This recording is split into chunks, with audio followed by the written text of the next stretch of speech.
The internet truly is a powerful tool. It can be used to promote your business, gain new friends, and stay in touch with the old ones. But the internet is one of the most dangerous places, especially if you do not know what you are doing with it. We are now in our lesson, the rules of netiquette. What's left is right. Chasing stars. Netiquette or network etiquette is concerned with the proper manner of communication in an online environment. Whenever you communicate in the virtual world, consider the following rules, adapted from Virginia Shee, the core rules of netiquette.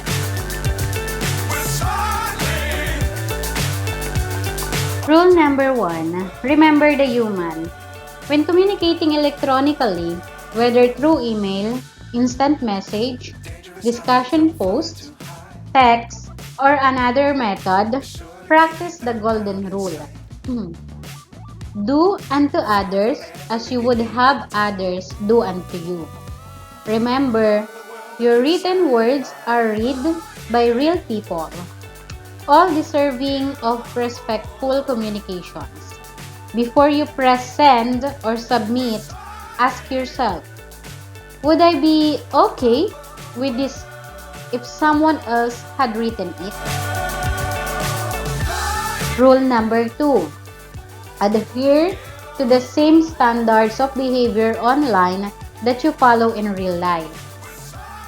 While it can be argued that standards of behavior may be different in the virtual world, they certainly should not be lowered. You should do your best to act within the laws and ethical manners of society whenever you inhabit cyberspace. Would you behave rudely to someone face to face? On most occasions, no. Neither should you behave this way in the virtual world.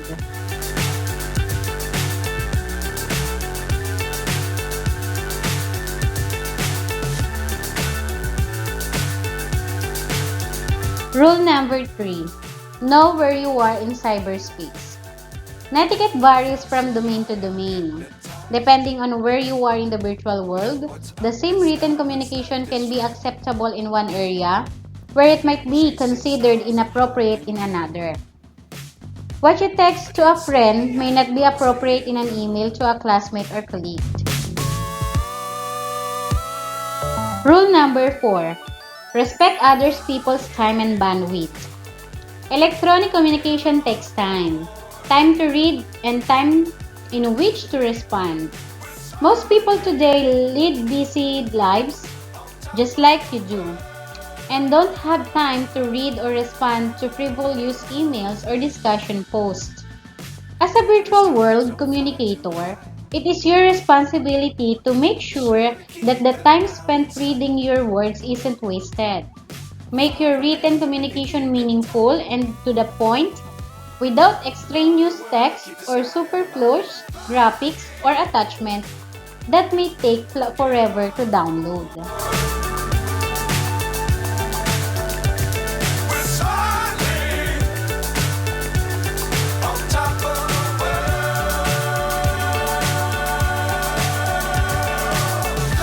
Rule number 5. Make yourself look good online. One of the virtual world's best things is the lack of judgment associated with your physical appearance, the sound of your voice, or the clothes you wear, unless you post a video of yourself singing karaoke in a clown outfit. The quality of your writing will judge you, so keep the following tips in mind. Always check for spelling and grammar errors. Know what you're talking about and state it clearly. Be pleasant and polite. Rule number 6. Share expert knowledge. The internet offers its users many benefits. One is the ease in which information can be shared or accessed. And in fact, this information sharing capability is one of the reasons the internet was founded. So, in the spirit of the internet's founding fathers, share what you know. When you post a question and receive intelligent answers, share the result with others. Are you an expert at something? Post resources and references for your subject matter. You have recently expanded your knowledge about a subject that might be of interest to others? Share that as well. Get on board. We're smiling. Rule number 7. Help keep flame wars under control. What is meant by flaming and flame wars? Flaming is what people do when they express a strongly held opinion without holding back any emotions. As an example, think of the kinds of passionate comments you might read on a sports blog. While flaming is not necessarily forbidden in virtual communication. Flame wars, when 2 or 3 people exchange angry posts between one another, must be controlled, or the camaraderie of the group could be compromised. Don't feed the flames. Extinguish them by guiding the discussion back to a more productive direction. Rule number 8. Respect others people's privacy. Depending on what you are reading in the virtual world, be it an online class discussion forum, Facebook page, or an email, you may be exposed to some private or personal information that needs to be handled with care. Perhaps, someone is sharing some medical news about a loved ones or discussing a situation at work. What do you think would happen if this information got into the wrong hands? Embarrassment, hurt feelings, loss of job. Just as you expect others to respect your privacy, so should you respect the privacy of others. Be sure to err on the side of caution when deciding to discuss or not the discuss virtual communication. What's up is down, what's left is right. Chasing stars and holding you. Rule number 9. Don't abuse your power. Like in face-to-face situations, there are people in cyberspace who have more power than others. They have more expertise in technology or have years of experience in a particular skill or subject matter. Maybe it is you who possesses all this knowledge and power. Just remember, knowing more than others do or having more power than others does not give you the right to take advantage of anyone. Always think of rule number 1. Remember the human. Fly forever if you keep it. Rule number 10. Be forgiving of other people's mistakes. Not everyone has the same amount of experience working in the virtual world, and not everyone knows the rules of Netiquette. At some point, you will see a stupid question, read an unnecessary long response, or encounter misspelled words. When this happens, practice kindness and forgiveness as you would hope someone would do if you had committed the same offense. If it's a minor offense, you might want to let it slide. If you feel complete your response to a mistake, do so in a private email rather than a public forum.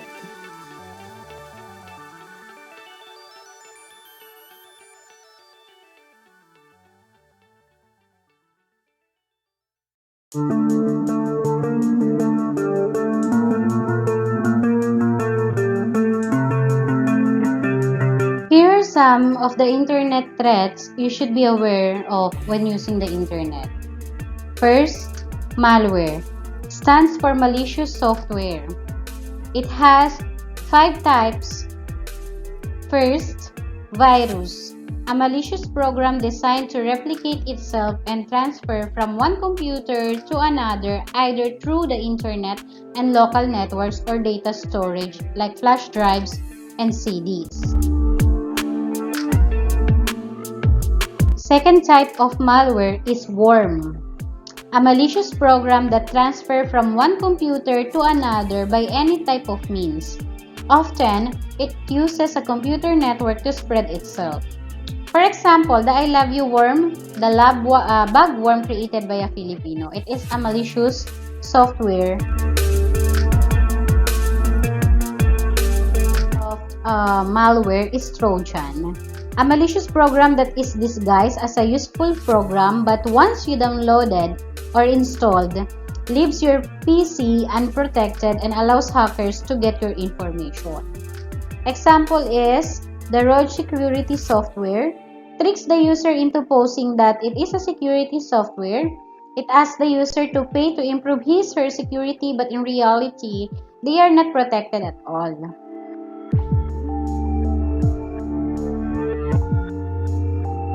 Fourth type of malware, the spyware.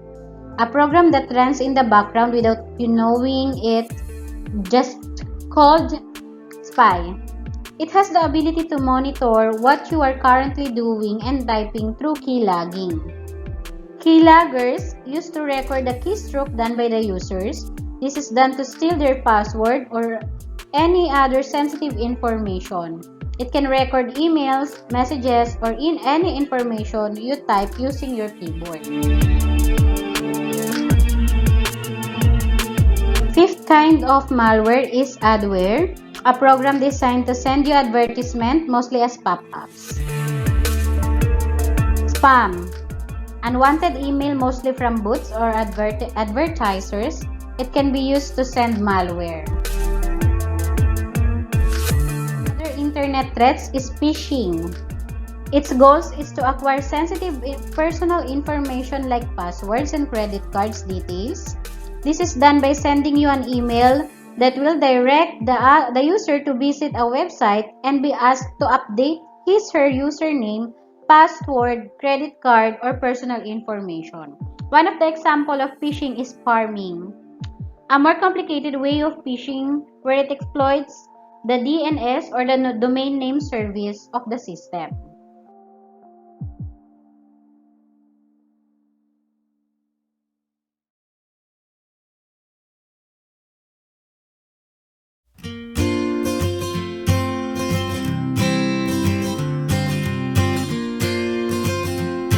In the past, doing something embarrassing was not much of a big deal.